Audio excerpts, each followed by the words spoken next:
What's up, guys? Mason the Brock Henderson here, and this is NCIS Season 13, Episode 13, Deja Vu. And I gotta say, really good setup, really good premise for the case for this episode, and then it just kind of went the typical route. And it's not a bad episode by any means at all, but I've seen it done before, so just once it got to a certain point, I was like, okay, I know where this is going. And so it's kind of hard for me to judge this because I don't want to be all like, oh, I've seen this all before. Can't believe they went such a cliche route. Because it wasn't bad. I still enjoyed this episode for a lot of reasons, but yeah, there are definitely some bad things to talk about. So let's just get into it. Let's talk about it. First off, something very strange that I noticed on this one. And as far as I can think of, not something that I've ever seen.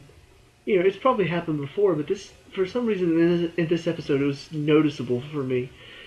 They had a couple of inconsistencies.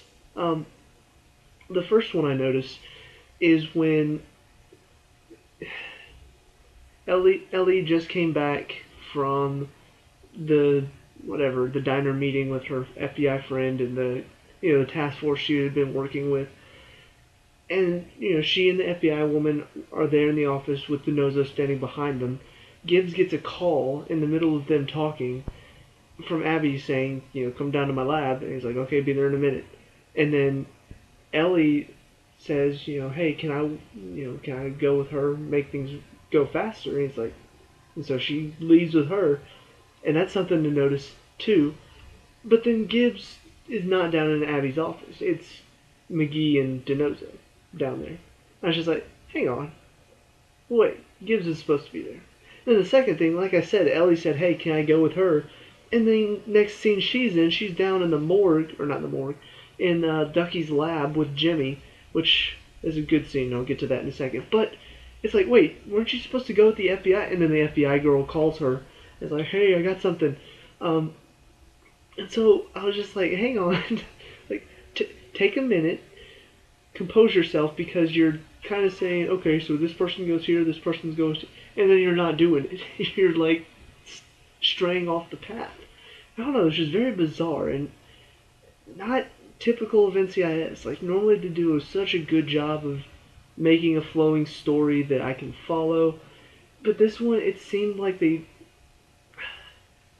I guess the reason all that happened is because they wanted to keep it such a secret about what was going on, and they just cold lead after cold lead after cold lead until they finally figure out that it's this human trafficking ring, and that's the second half of it. So the first half was just getting to the point when they figure out, okay, this human trafficking ring that Bishop worked with these people before to take down is back, and that's the second half. So a lot of that part was rushed. Where they were going, what they were doing, what they were saying.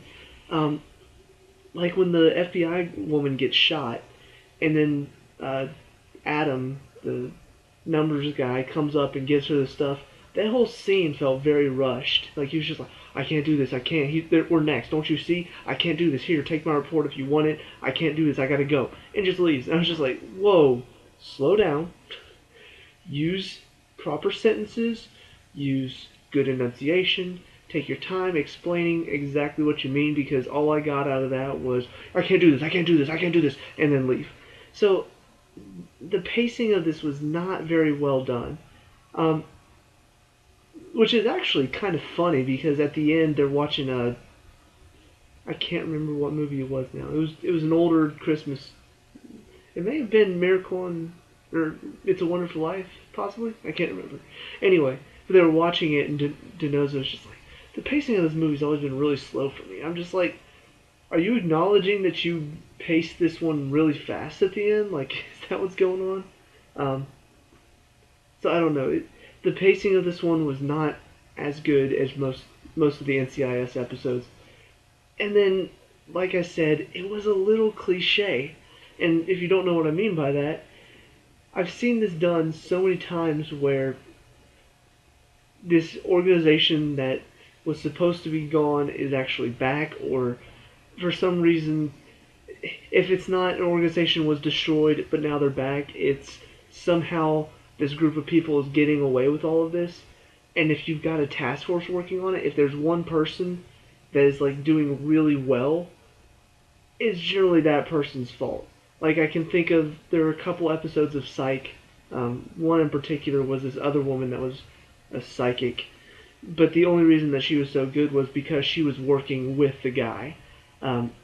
Like she managed to find him and started working with him, and so it was the same exact premise here. Like as soon as the FBI woman says to him, "If it weren't for you and your numbers, we never would have caught them." I'm just like, okay, so he's the one. Like he's the bad guy, and sure enough, that's where it went. Whenever the FBI woman comes out of the office and says, "Hey, I got a big lead. Meet me and Connors at the diner." I'm just like, okay, she's about to die. She dies.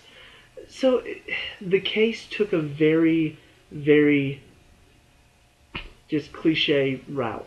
Like I've seen this story done before. I've seen it done several times throughout several different shows. That was kind of disappointing because whenever they brought this human trafficking ring in, like this idea of it, and seeing Bishop's reaction to it, I was like, these are some serious people. Like these are some seriously bad people. You could have a very intense, very emotional episode about this.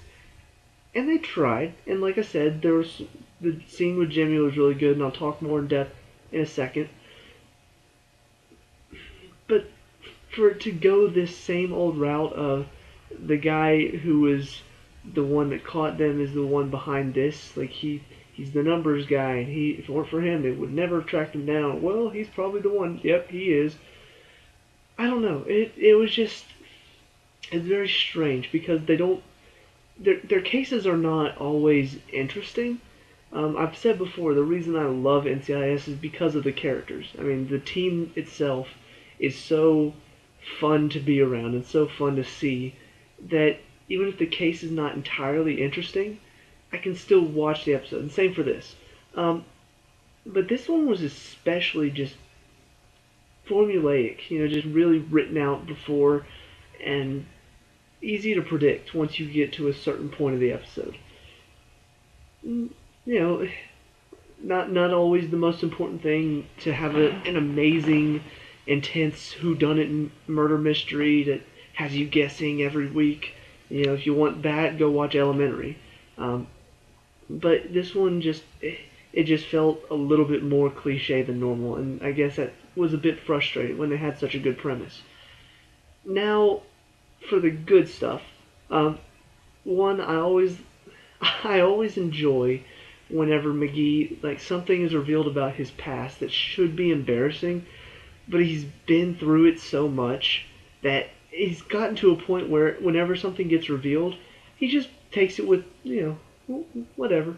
Like he meets this guy that he went to high school no went to MIT with, and apparently they did tap dancing. And so the guy pulls out a picture on his phone of them tapping, and McGee's just like, "Yeah, those were some good times." And at first I'm like, "Is that a forced smile?" And no, but by his voice you can see that he's like genuinely like remembering good times. He's just like, "Yeah, that was fun." And then he's just Denozo's just like, "Wait a minute, shouldn't you be mortified by this?" He's like, "Nah, that we really rocked the house." And then the guy's just like, "Yeah, we sure tapped our ways into the hearts of some young ladies, didn't we?" He's just like, "Yeah, we did." I'm just like, "Wait a minute, tap dancing is sexy?" What?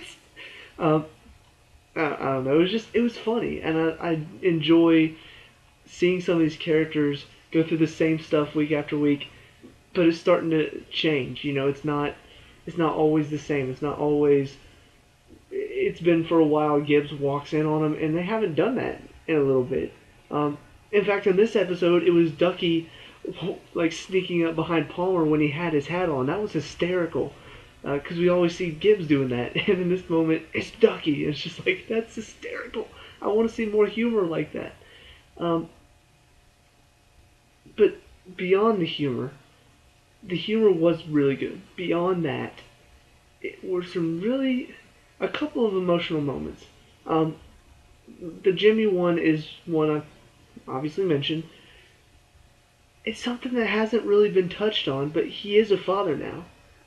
And working at that job and seeing death constantly come through your door in the shape of so many people, especially young women, which he has a daughter, that can really take a toll on you. And this is the first episode where we're really starting to see. I mean, and obviously it's mainly because it's a human trafficking ring with young girls, so this really hits home for him. But at what, where's his breaking point? And I feel like maybe they're going to touch on this a bit more, which I would love to see, because Jimmy's just a character that's fun to have around. Just as kind of a little, because McGee is kind of grown out of the Tony smacking him around phase. It's fun to see somebody else kind of taking up the role, and Palmer's the one that's taking over.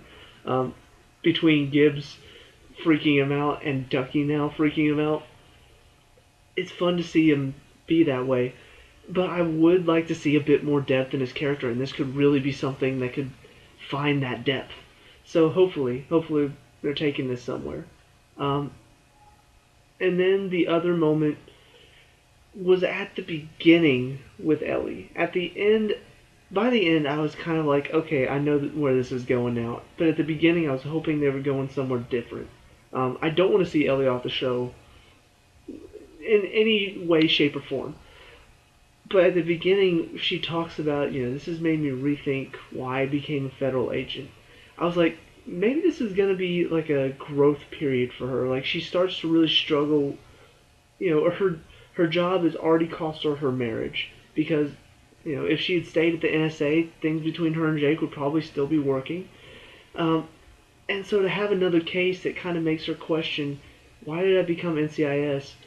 Not necessarily have her quit at NCIS because she doesn't like it anymore, but maybe have her start to question why NCIS, and because of those questions, become a stronger character and a stronger agent because of it.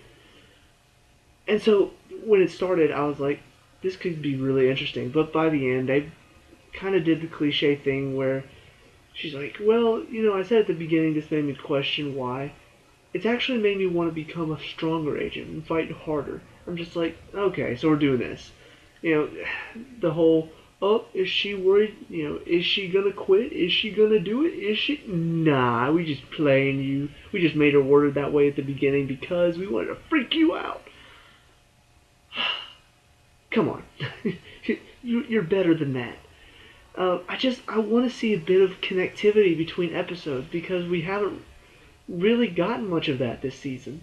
Last season, with everything going on with the young people, I can't remember what the name of the group was now, but the group that was recruiting young terrorists, that was a big deal come the end of the season. And before that, they had everything going on with that Russian guy that was trying to exact revenge on Gibbs because of Ari. That was some intense stuff. It was kind of something that was popping up in a couple episodes. Now that they've taken out that group of terrorists, things have just kind of gone into a case-by-case show. And not that shows like that are bad, but it just doesn't feel like they're connecting together. Like, I don't feel like this episode has had meaning on this episode. I don't feel like they're doing any of that. The only thing that's really popped up at all is Gibbs with his whatever, the gunshot wound, how it's affected him a bit. But even that's not being talked about anymore. So I don't want to see the show because it's done so well over all of these seasons. It's in its 13th season, still going strong. I don't want to see it start to drop off. I don't. I want it to keep going strong. I want them to find something else to do, something else to grab my attention back and be like, look, we're still awesome. It needs something. It needs something added in. A death, and, a close death to somebody. Maybe a new enemy that's threatening the lives of every member of NCIS. Maybe some other relationship stuff that's really breaking through. I don't know. I just ever since the whole thing with Jake and Ellie, it's just kind of dropped off as far as connection between episodes. So I don't know. I still can enjoy it. I can still sit down, watch it, be a little disappointed by the cliche ending for the case, but still laugh because it's still funny. It's still it's still a good show to watch and just kind of sit down and enjoy. Um, I mean, heck, I can turn it on USA and they'll be showing reruns. I can go back and watch any of those because they're just that enjoyable. You don't have to. There are certain, obviously, like I said, there used to be a lot of connectivity between episodes, and so there are going to be a lot of jokes if you go back and watch reruns that you're not going to get. But that's okay. Like, you can still enjoy the characters, and you can still enjoy the jokes inside that episode. So I guess I don't want it to be where I'm only watching it for the jokes. I want to be able to watch it because it's an all-around good show, not just have good moments. But yeah, that's my opinion. Let me know down below in the comments what you think. What's your opinion? Am I completely wrong? Am I dead on? I'm dead on. I'm always dead on. Just don't even question. Don't, don't question me. Just kidding.